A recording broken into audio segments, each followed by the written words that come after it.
ఓం అన్నపూర్ణాయే నమః. 5-6 ఏళ్ల నుంచి పిజ్జా తిందామని పోస్ట్‌పోన్ చేస్తున్నారు. మనసేమో కోరుకుంటుంది సార్ భయమే. ఇలాంటి హెల్త్ కాన్షియస్, ఆరోగ్య స్పృహ కలిగిన వారికి ఎప్పుడైనా ఒకసారి పిజ్జా తినాలనిపించినప్పుడు ఇన్స్టెంట్గా అన్ని ఈజీగా దొరికే పదార్థాలతో ఇంట్లోనే హెల్తీగా పిజ్జా ఎలా తయారు చేసుకోవచ్చో ఈరోజు వీడియోలో చూద్దాం. అవన్ అవసరం లేకుండా లిక్విడ్ డోతో ప్యాన్ పిజ్జా చేస్తున్నాము. దానికోసం ముందుగా పిజ్జా టాపింగ్ రెడీ చేసుకుందాము. స్టవ్ లో ఫ్లేమ్లో పెట్టుకుని కడాయిలో 1 టీ స్పూన్ ఆయిల్ యాడ్ చేసి 1/2 cup onions, 1/2 cup capsicum, 1/2 cup tomato, 1/2 cup sweet corn add చేసుకుని ఒక 2 నిమిషం పాటు ఇలా ఫ్రై చేసుకుని 1/4 టీ స్పూన్ సాల్ట్ యాడ్ చేసుకోవాలి. ఉప్పు మనము ఈ ప్రాసెస్లో ఇంకెక్కడ యాడ్ చేయమండి, ఓన్లీ ఇందులో మాత్రమే 1/4 టీ స్పూన్ సాల్ట్ యాడ్ చేసుకోవాలి. అలాగే 1/4 టీ స్పూన్ కారం, 1 కప్పు పన్నీర్ కూడా యాడ్ చేసుకోవాలి. ఈ పన్నీర్ ఆప్షనల్ అండి, మీ దగ్గర లేకపోతే వేసుకోని అవసరం లేదు. 1 నిమిషం ఇలా ఫ్రై చేసుకొని స్టవ్ ఆఫ్ చేసుకోండి. మనం ప్యాన్ పిజ్జా చేసుకుంటున్నాం కాబట్టి ఈ ప్రాసెస్ ఫాలో అవుతున్నామండి. అదే అవెన్లో బేక్ చేసుకోవాలనుకుంటే ఈ వెజిటేబుల్స్ అన్నీ పచ్చివే డైరెక్ట్గా పిజ్జా పైన టాపింగ్స్లా యూస్ చేసుకోవచ్చండి. ఈ వెజ్జీస్ రెడీ అయిపోయాయి కదా, ఇప్పుడు పిజ్జా బేస్ పైన యూస్ చేసే సాస్ ఎలా తయారు చేసుకోవాలో చూద్దాము. స్టవ్ లో ఫ్లేమ్లో ఉంచుకుని ప్యాన్లో 1 టీ స్పూన్ ఆయిల్ యాడ్ చేసుకోవాలి. ఇందులో 1/2 కప్పు ఆనియన్, 1 టీ స్పూన్ సన్నగా కట్ చేసుకున్న వెల్లుల్లి కూడా యాడ్ చేసుకుని కాసేపు ఇలా ఫ్రై చేస్తే లైట్గా కలర్ చేంజ్ అవుతుందండి. అప్పుడు 1 టీ స్పూన్ కాశ్మీరీ కారం యాడ్ చేసుకోవాలి. ఇంత ప్రాసెస్ కూడా అవసరం లేకుండా ఇన్స్టెంట్ పిజ్జా సాస్ కావాలనుకుంటే టమాటో కెచప్ ఉంటుంది కదండి, ఆ టమాటో సాస్లో కొద్దిగా మిక్స్డ్ హర్బ్స్, సన్నగా కట్ చేసిన వెల్లుల్లి యాడ్ చేసుకుని అది కూడా యూస్ చేసుకోవచ్చు. 2 మీడియం సైజ్ టమాటోస్ని స్మూత్ పేస్ట్ లాగా గ్రైండ్ చేసుకుని ఆ పేస్ట్ 1 కప్ యాడ్ చేయండి. ఇప్పుడు వీటిని ఇలా కలుపుతూ ఒక 2 నిమిషాలు కుక్ చేసుకున్న తర్వాత ఇలా కవర్ చేసుకుని మళ్ళీ ఇంకొక 2 నిమిషాల పాటు స్టీమ్ కుక్ చేసుకోవాలి. 2 నిమిషాల తర్వాత ఒకసారి ఇలా కలుపుకుని ఇందులో 1/2 teaspoon mixed herbs add చేసుకోవాలి. మీ దగ్గర మిక్స్డ్ హర్బ్స్ లేకపోతే కసూరి మేతి అన్న యూస్ చేసుకోవచ్చు. అంతేనండి, ఒకసారి ఇలా మిక్స్ చేసుకుని స్టవ్ ఆఫ్ చేసుకుంటే పిజ్జా సాస్ రెడీ అయిపోయింది. ఇంకా టేస్ట్ ఎన్హాన్స్ చేయడం కోసం ఈ స్టేజ్లో మీకు కావాలంటే 1 టేబుల్ స్పూన్ టమాటో సాస్ కూడా యాడ్ చేసుకోవచ్చు. చాలా బాగుంటుంది. సరే, ఇప్పుడైతే మనం దోశ బ్యాటర్ కంటే ఈజీగా పిజ్జా బ్యాటర్ని ఎలా తయారు చేసుకోవాలో చూద్దాం.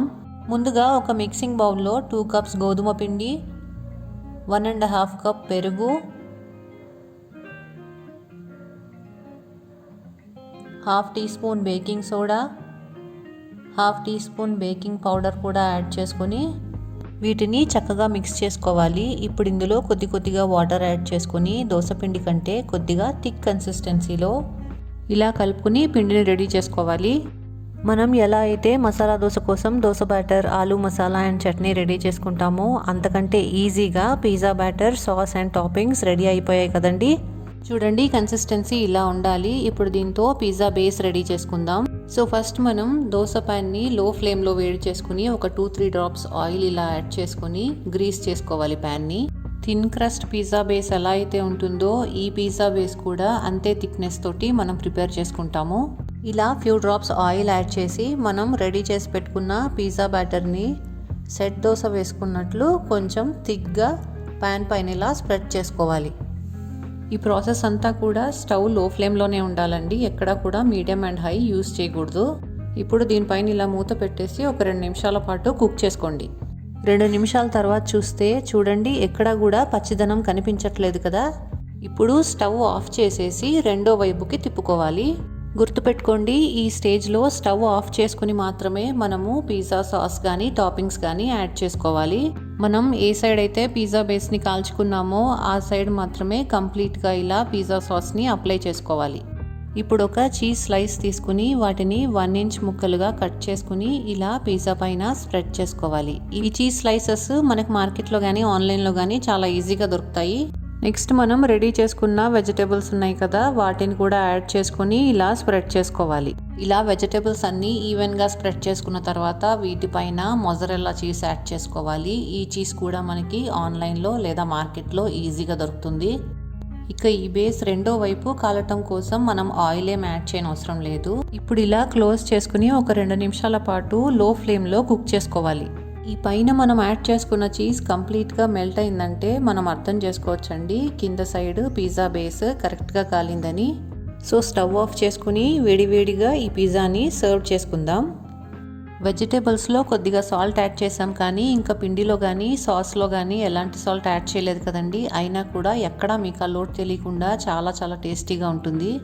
చూడండి మీకు ఇప్పుడు రెండో వైపు కూడా చూపిస్తున్నాను. పర్ఫెక్ట్గా ఉంది కదా.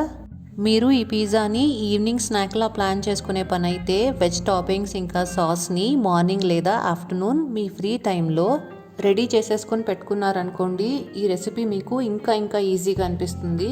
చూసారు కదండి ఎంత పర్ఫెక్ట్గా ఉందో ఈ హెల్దీ పిజ్జా. చిన్నపిల్లల నుండి పెద్దవాళ్ళ వరకు మెయిన్గా థిన్ క్రస్ట్ పిజ్జా ఇష్టపడే వాళ్ళందరికీ గ్యారంటీగా నచ్చుతుంది.